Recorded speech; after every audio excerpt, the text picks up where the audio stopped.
ekspektasi gue di Gunung Gede juga bagus lah gitu. Ternyata begini doang nih Telaga Biru, masih bagusan yang di Jawa.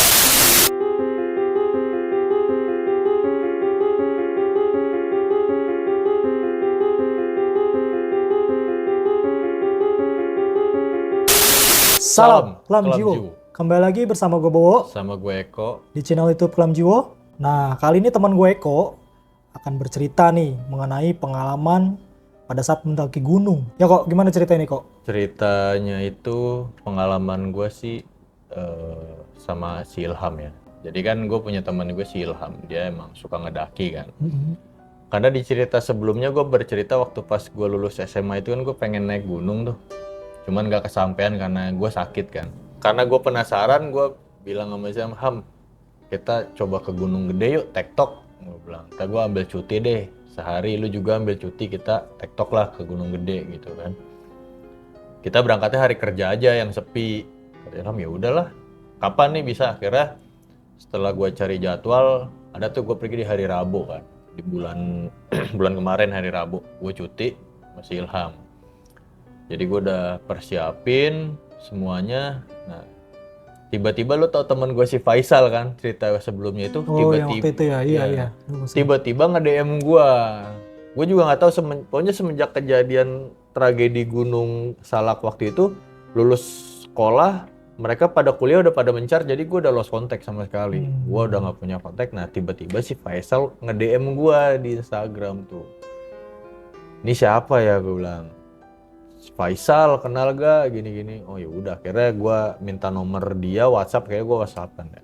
Akhirnya gue jalan jadi bertiga tuh, gue, Faisal sama Ilham. Karena gue berencana tektok, otomatis gue dari pagi kan. Nah, akhirnya gue berangkat lah tuh Selasa malam. Gue berangkat lah sampai kira-kira biar sampai base camp pagi tuh. Akhirnya gue jalan, singkat cerita gue jalan sampai base camp sekitar jam 5 pagi. Jam 5 subuh gue sampai base camp. Setelah jam 5 pagi sampai base camp, biasalah kita istirahat dulu sambil santai dulu. Iya, santai sambil pendaftarannya dibuka kan. Singkat cerita pas pendaftaran dibuka, registrasi segala macem, nah, gue naik lah tuh. Pas begitu naik, gue tanya sama si Ilham kan, si Ilham udah pernah tuh ke Gunung Gede. Terus gue tanya kan, dengar-dengar di Gunung Gede ada juga ya Telaga Biru. Tadi ada sih. Jadi kita mampir dulu ke Telaga Biru, gue mau lihat gitu. Karena gue tuh searching di Google itu Telaga Biru itu ada tuh di Jawa. Kalau dari Google gue liat view-nya kan bagus ya. Nah, gue penasaran nih sama yang di Gunung Gede ini sama gak sih kayak yang di Jawa gitu. Kira ya udahlah, jalan lah gue dari pos registrasi sampai ke Telaga Biru tuh. Pas di Telaga Biru itu gue nggak sengaja sih ngucap, tiba-tiba begini doang nih Telaga Biru. Karena kan ekspektasi gue yang di Jawa kan bagus. Ya. Nah, kirain ekspektasi gue di Gunung Gede juga bagus lah gitu. Ternyata begini doang nih Telaga Biru, masih bagusan yang di Jawa. Bilang gitu kan. Ya udahlah, akhirnya habis ucapan kayak gitu, karena nggak sesuai ekspektasi gue jalan lah. Nggak lama gue di situ, udah ayo Ham jalan lah, ayo Ham Sal kita jalan. Akhirnya jalan lagi tuh Ilham yang di depan. Dari Telaga Biru gue jalan sampai ketemu pertigaan tuh. Kan kalau pertigaan itu yang mau turun kanan itu, mau ke kanan rada turun itu kan mau ke Curug ya. Iya. Kalau Gunung Gede kan kita ngambil kiri tuh naik ke atas. Terus di pertigaan itu gue ngeliat kayak kakek-kakek tuh, umurnya kayak udah tua lah, 65 sampai 70 tahun gitu. Cuman dia bawa daypack. Gue cuma ngeliatin ngapain tuh kakek-kakek. Udah tua-tua masih naik gunung, masih kuat aja gitu kan. Ya udahlah. Mungkin dia mau ke Curug kali, mau mandi gitu kan, mau air terjun, ya udahlah. Jadi lu dari bawah itu cuman baru ketemu sama kakek-kakek itu? Iya, sama kakek-kakek itu. Memang kalau hari kerja kayaknya sepi ya pendakian sih. Karena memang nggak terlalu rame, jadi ya udahlah. Gua naik ke atas sampai ke kandang badak tuh. Memang nggak pernah ada kejadian apa-apa sih dari semenjak pendakian. Cuman dari semenjak omongan gua yang sembarangan ya, yang nggak sengaja di Telaga Biru tuh, kayaknya tiba-tiba kayak real gua, kayak day pack gue tuh berat aja gitu, berat banget kok. Perasaan gue tadi nggak seberat ini gitu, tiba-tiba berat, cuman gue nggak mikirin ya gue firasat gue tahu kayaknya gue ada salah ucap, kayaknya gue ada yang ngikutin deh karena gue ada salah perkataan, cuman ya udahlah gue mau have fun gitu kan, akhirnya gue jalan lah tuh. Sampailah gue di kandang badak. Rencana si Ilham bilang udah kita di kandang badak, kita istirahat dulu lah sambil makan sambil ngisi tenaga gitu kan. Ya sampai kandang badak kita buka fly seat doang ya, kayak tikar gitulah sama matras, sudah kita gelar, kita masak-masak di situ buat makan. Kandang badak itu maksudnya sekitaran itu kayak gimana sih kurang lebih itu? Biasa aja, tanah lapang doang. Tanah lapang kayak gitu, memang sebutannya kandang badak. Adalah di situ. Emang tempat-tempat para pendaki sih kata si Ilham, kalau memang pada ngecamp ya di situ. Karena memang tanahnya ya lumayan lah, tanahnya lapang datar gitu buat orang-orang pendaki. Pas lagi pada makan-makan, pas lagi pada masak-masak gitu. Oh ya, sebelum gua masuk ke situ tuh, pas begitu gua gelar tenda ya, gelar fly seat makan-makan tuh, gua ngeliat kakek-kakek yang tadi di Curug. Yang pertama kali ketemu itu? Yang pertama kali ketemu dia turun ke Curug, tiba-tiba dia ada di kandang badak. Padahal beda ini ya? Padahal kalau kita dia udah beda track kan? Iya, udah beda track ya? Tiba-tiba kakek-kakek itu ada loh di kandang badak. Cuman posisinya itu ngebelakangin gua, jadi kayak dia lagi pipis lah di sela-sela pohon. Munggungin dong? Munggungin gua. Cuman gua inget tuh pakaiannya sama persis. Gua nyenggol kan si Ilham tuh. Lu ngeliat kakek-kakek gak tuh di pojokan? Si Ilham gak ngeliat. Mana itu di situ, gua tunjuk tuh yang itu tuh. Mana ngaco lu, nggak ada kata dia. Ternyata cuman gua doang yang ngeliat. Nah terus gua bilang, tadi yang pas kita naik di pertigaan lu juga ngeliat gak kakek-kakek yang arah ke Curug? Nggak ada yang ngeliat kecuali gua. Ya udahlah, akhirnya gua pikir ya udahlah gua nggak heroin mungkin. Ya karena gua merasa memang gua rada sompral lah tadi kan di sana. Iya, betul. Ya udahlah hukuman kali buat gua gitu kan. Ya udah akhirnya gua makan lah tuh. Habis makan kita sambil istirahat lah. Gua agak rada senderan, ada pohon tuh senderan sambil ngerokok, sambil nikmatin pemandangan aja di gunung kan. Terus tuh kayak tiba-tiba kayak ada suara kaki atau kaki duk duk duk, tapi itu kayak lu tuh kayak pernah nonton film yang kalau backsound suara orang naik kuda berisik itu gitu. Iya. Kayak orang lari gitu ya? Iya, kok kayak ada ini, kayak pokoknya kayak suara tapak kuda gitu loh, kayak ada rombongan. Kayak ada rombongan dari bawah. Gua ngedenger, terus gua tanya sama si Faisal, Sal, udah denger suara jejak kaki banyak orang gak sih yang lagi naik? Nggak denger. Gak ada yang denger sama sekali tuh. Cuman gua doang gitu. Emang kenapa gitu? Wah kayak denger suara apa sih? Kayak denger suara itulah, gemuruh orang. Kayak lagi orang mau perang gitu loh, rame lah orang, geruk. Kira gue udah bilang ini kayaknya gue udah gak beres nih gue kan. Kira karena memang hari udah mulai rada siang juga, akhirnya gue mutusin kita jalan lagi yuk. Bentar lagi puncak kan, memang kalau nggak salah kandang badak ke puncak itu nggak lama lah. Ayo lanjut yuk, kita ke puncak, takutnya pulangnya kemalaman gue bilang. Nah, akhirnya cuma sebentar di situ kita rapihin peralatan masak. Akhirnya gue naik lah ke atas kan, puncak. Di puncak nggak lama sih, cuman gue merasa lega aja gitu. Alhamdulillah gue sampai juga ke puncak gunung kan, karena cita-cita gue udah lama banget tuh pengen ke puncak akhirnya. Dan ternyata memang pemandangan di puncak itu ya begitu aja gitu, karena memang posisinya juga nggak lapang gede lah gitu. Cuman tahu puncak ada ini batu, ada puncak MDPL gunung gede apa. Nggak lama gua, paling cuman setengah jam sih orang sampai puncak, minum sebentar, ngerokok. Akhirnya gua turun lah, terus kata Silham, udah nggak usah lama-lama di puncak, nanti kita istirahat lagi aja di Surya Kencana gitu. Karena memang kalau gue dengar dari cerita-cerita kan adalah di situ padang, pokoknya tanah datar yang luas lah, namanya Surya Kencana gitu. Karena banyak pohon edelweiss juga lah katanya di situ. Gue pernah dengar juga Surya Kencana tuh. Akhirnya gue turun lah. Jadi kan karena jalur Putri sama jalur Cibodas itu kan beda tuh. Jadi gue naik dari sini, turunnya di sini. Kira gue turun, sampailah gue di Surya Kencana kan.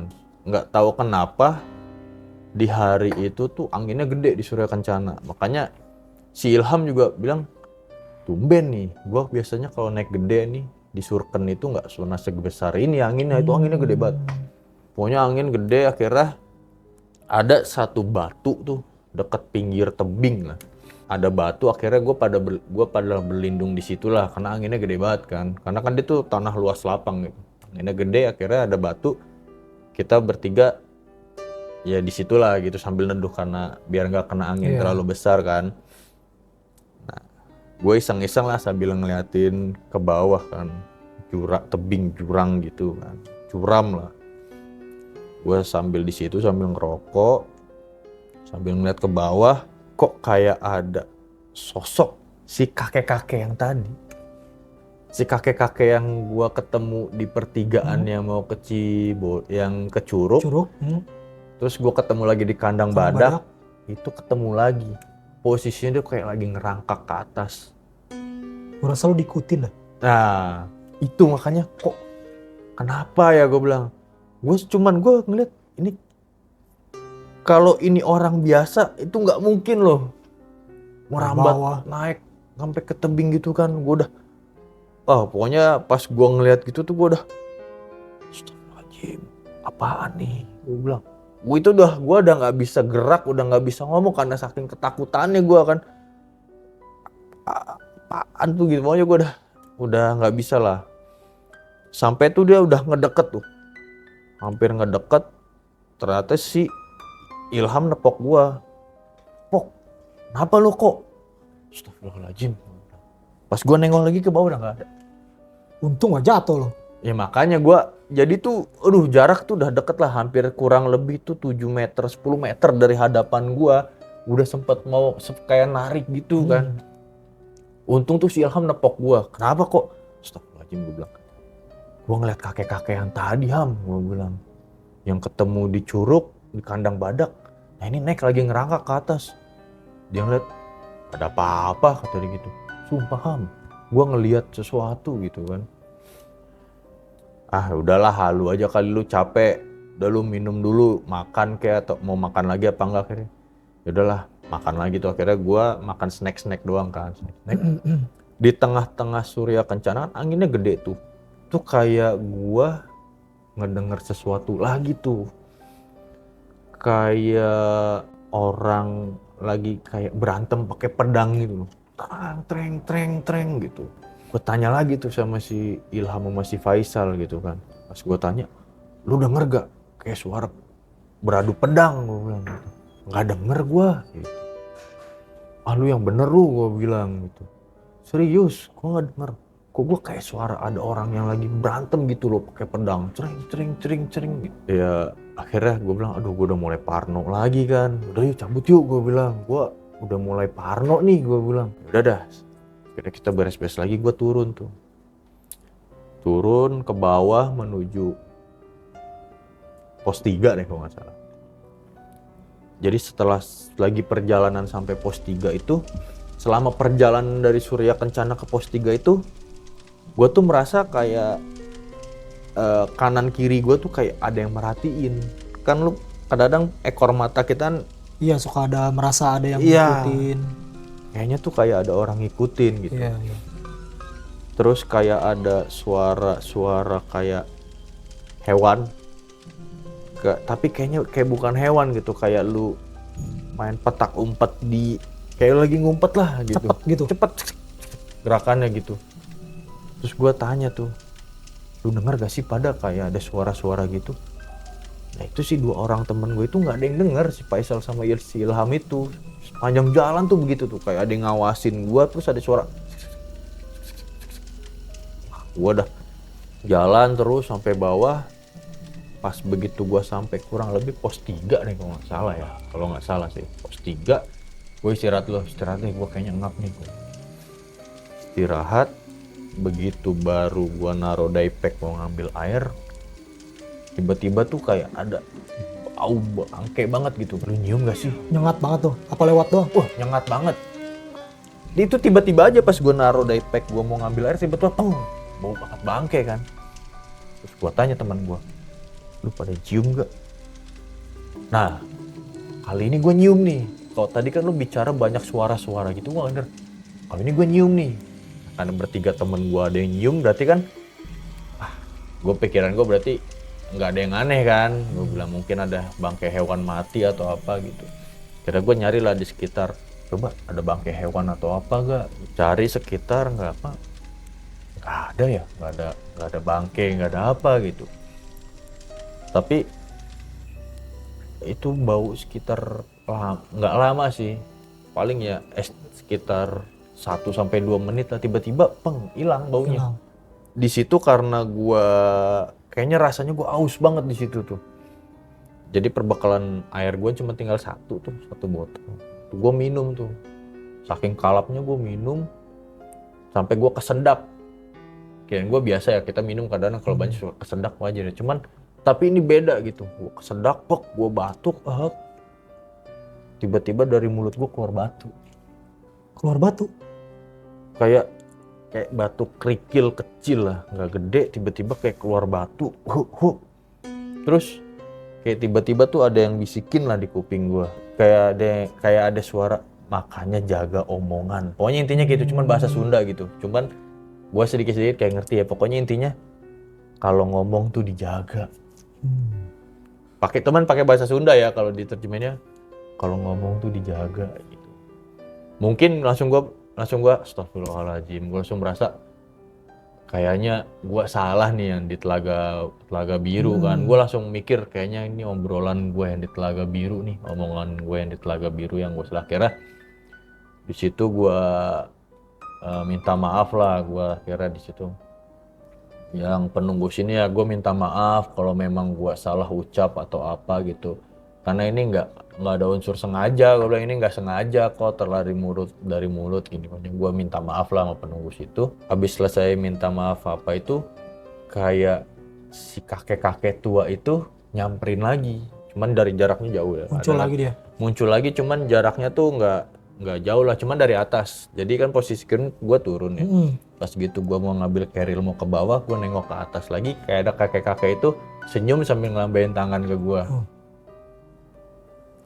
Kira gue, ya udahlah, mungkin si kakek-kakek itu yang mengingatkan gue kali ya, mungkin karena kelakuan lu, omongan lu yang kurang ajar gitu, dan itu mungkin bisa salah satu mungkin penjaga gue juga lah kalau bisa dibilang, karena omongan gue yang kasar itu takutnya penghuni situ marah, mungkin dia yang ngejagain gitu akhirnya dari pos 3 gue udah selesai, gue turun lah sampai base camp. Kan gue estimasi tuh TikTok itu paling lambat itu jam 9 malam kan, makanya gue buru-buru turun biar nggak terlalu kemalaman juga kan. Akhirnya gue turun sampailah di pos Putri itu, base camp Putri itu sekitar jam berapa, setengah 10 malam sih.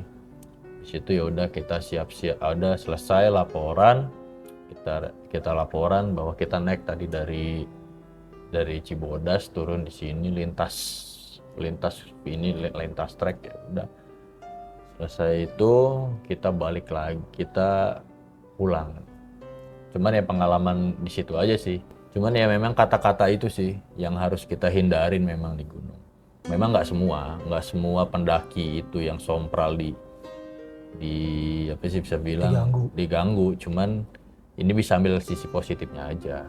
Nah, gue sendiri kan pernah pengalaman juga kan. Memang kalau gue pikirin itu naik gunung memang, apalagi sudah sampai puncak tuh ada rasa-rasa bangga juga. Apalagi dengan ngelihat pemandangan-pemandangannya tuh indah-indah banget gitu loh. Bukan main memang. Ya mungkin Sobat Kelam Jiwa ya bisa jadi pelajaran lah kalau misalkan dimanapun, jaga ucapan, jaga sikap. Itu yang paling penting.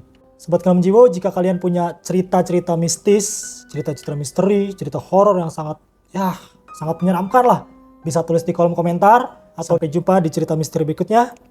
Salam, Kelam Jiwo.